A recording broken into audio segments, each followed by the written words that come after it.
Everybody, welcome to Be Built by Broza, live from the Mecca.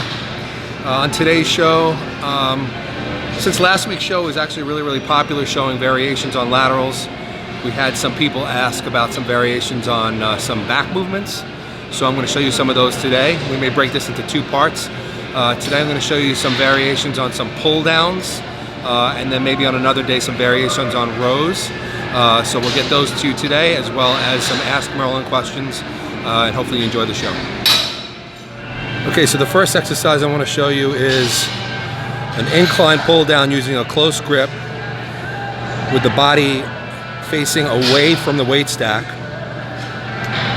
So as you can see, what this does is it puts your body in a position where you're able to get a really great stretch at the top, and you want to focus on that stretch for a second or two before you bring the weight down. You're bringing the handle down to right about the top of the chest, as you can see, keeping the elbows close to the body on the way down, and you're really thinking about pinching and squeezing the lats. This is mostly a lat builder, so it's building width into the wings of the lats, and that's what a close grip will do on the bar, which is what we're doing here. Want to use a moderate weight, very strict form. Like I said, hold for a second at the top, come down and give it a really good squeeze. Okay, so the next exercise is also a close grip pull down, but I changed the bar a little bit, going with a slightly wider but still close grip. And now you can see, rather than facing away from the bench, he's facing into the bench and leaning the torso forward. This makes the movement very strict. As you can see, there's a slight arch in the lower back, and he's keeping his legs back behind him. So the only thing that could do the pulling is the lats. Obviously the biceps and the brachialis are involved as well, but he's focusing on the lats, getting a good stretch at the top, squeezing down to the top of the chest, full range of motion. And this again is a great width builder for the lats because of the close grip and how strict the movement is. There's no body momentum like you can do with regular pull downs. Okay, so this movement here, we're doing a pull down with a wide grip. We're going to face away from the weight stack, and as you can see, he's got his lower or mid back curled back around the foot pad where you normally put your legs under. This helps to make the movement really strict, and also forces him to arch his lower back and really stick the chest up high. He's pulling towards the upper chest, and we're working the upper mid-back with this movement. This is a great variation from a regular wide grip pull down. It's a different set of muscle fibers. There you go. So the next pull down variation is now also facing away from the machine or the weight stack. He's taking about a shoulder width underhand grip on the bar, so we're going to work a little bit more of the lats versus the middle back, and we're sitting up straight,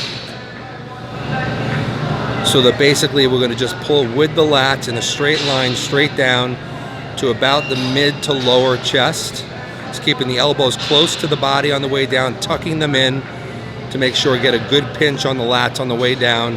And as you can see, his feet are back behind him, which makes it a very strict movement where he can use nothing but the power of the lats. Absolutely no momentum whatsoever. Again, a great movement for width and working the belly of the lats. Okay, so we have Kim Bridges here demonstrating this exercise exactly 1 week out of the West Coast Classic, so we figured we'd have to show you this one. Now this pull down is excellent for working the upper back, the rear delts, the mid traps. We're using a rope, and what she's doing, as you can see, is when she comes to the top, the palms are facing forward to get a good stretch, and as she comes down, she rotates the hands so that you can get a good squeeze at the bottom. She's going to lean back, as you can see, just very slightly. There's an arch in the lower back, and she's keeping the chest nice and high so you can get a really tight contraction at the bottom of the movement. Full range of motion, so you make sure that when she comes to the top, She's getting those lats to completely stretch by rotating the palms forward and then coming down and holding that squeeze, as you can see, working the upper back really well. It's a great movement for adding detail to the back. Okay, so the final movement of the variations of pull downs is going to be a one-arm movement. Now I want to show you how her body is positioned here. She's got the left leg on the bench while working the right arm. The other leg is back behind her, stabilizing her body. She's using her hand on the pad to stabilize her torso and make sure she doesn't move out of place. Now as she comes down to the bottom, as you can see, her palm is facing her shoulder, and as she goes to the top, her palm is facing forward. That will help her to get a stretch on the lats at the top of the movement, and then as she rotates down to the bottom, she's going to get a good contraction right in the belly of the lats.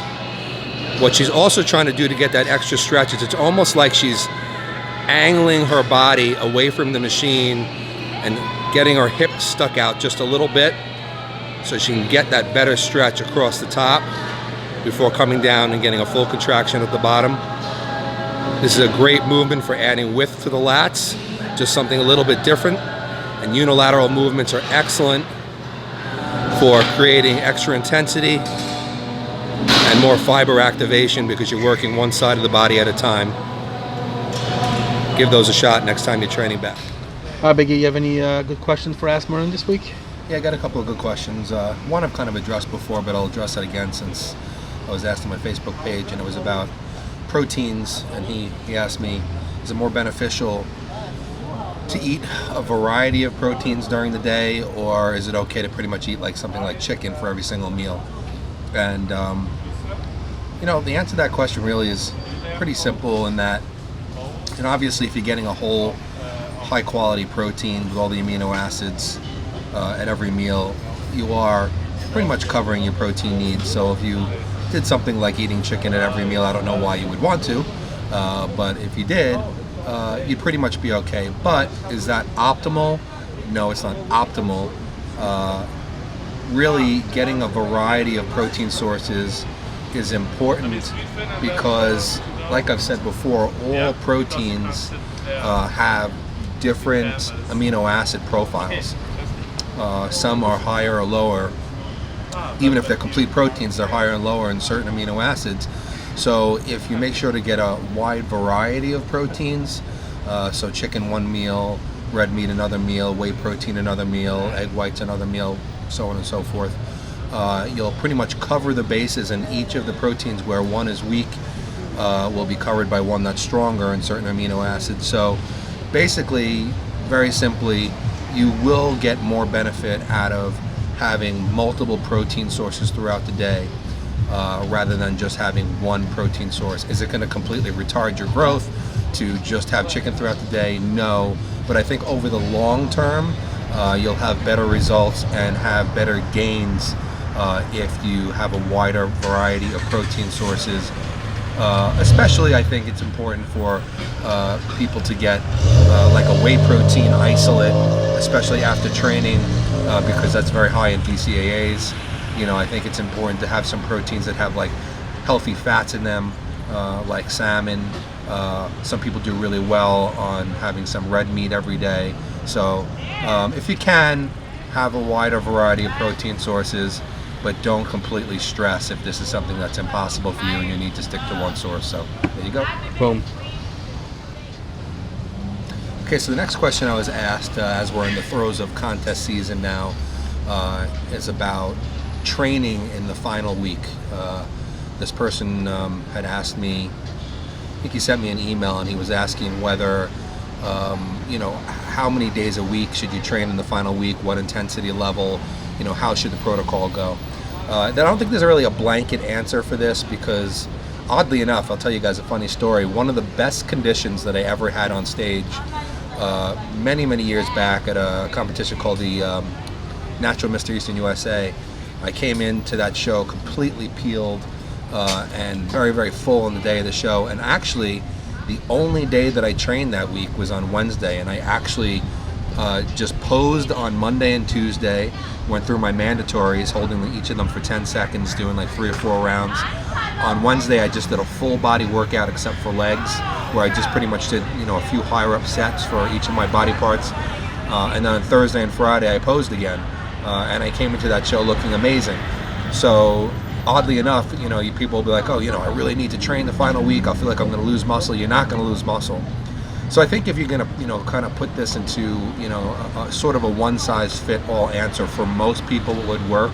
General recommendation: I wouldn't train past Wednesday for a Saturday show, or past Thursday for a Sunday show, depending on how it is and where you are. So basically, if you have 2 days off before you're going to compete, I think that's important to give your body the rest and recovery. I think it's okay to do some cardio up to a day before the show, but I would make it lighter cardio, just very, very easy, steady state cardio. I think posing is beneficial 2 days before the show. The day before a show, if everything is on point, I really think you should let yourself completely rest. No cardio, no posing, pretty much feed up as much as you possibly can, just eating and allowing your body to retain its glycogen, allowing it to just recover and restore and recuperate. Now, as far as training goes, generally I don't recommend doing legs in the final week. Legs seems to be one of those body parts that holds a particularly large amount of water, gets a lot of edema from training. So I think that they will actually do better if you kind of make your last leg workout at least a week out, if not 10 days to 14 days out. So in the final week, maybe on Monday, Tuesday, and Wednesday, I would split the body part into 3, body into 3 parts. So maybe, I don't know, let's just say for sake, chest and maybe triceps on the first day, maybe back and biceps on the second day, and maybe on the third day, shoulders and some trap work or something like that, just as an example. I would stick to higher rep sets because you don't want to cause too much tissue damage. You don't want your body to be in a recovery mode. You're not growing the final week. So if you're going to tear your body down, you're going to tear the muscles down in the final week, you're going to show up on the stage having a little bit of water retention, and you're going to look tired. The muscles aren't going to push out against the skin. So I would stick to higher rep sets, 13 to 15. I definitely wouldn't go to failure on any of those sets. Definitely keep a few reps in the tank. And just try to do kind of like a fast-paced, almost semi-cardio, weight training type workout for those 3 days, keeping your metabolism up. Helps your body to, if you're taking in carbs those days, to push the glycogen into the muscle and not use it up. So I think that, like I said, if you train up through 2 days before the show, you're pretty good. Cardio up till a day before, rest the day right before a show. Don't push your sets to failure or train with low reps, and you should be pretty much ready to go on stage for your show, as long as everything is right on point. Awesome.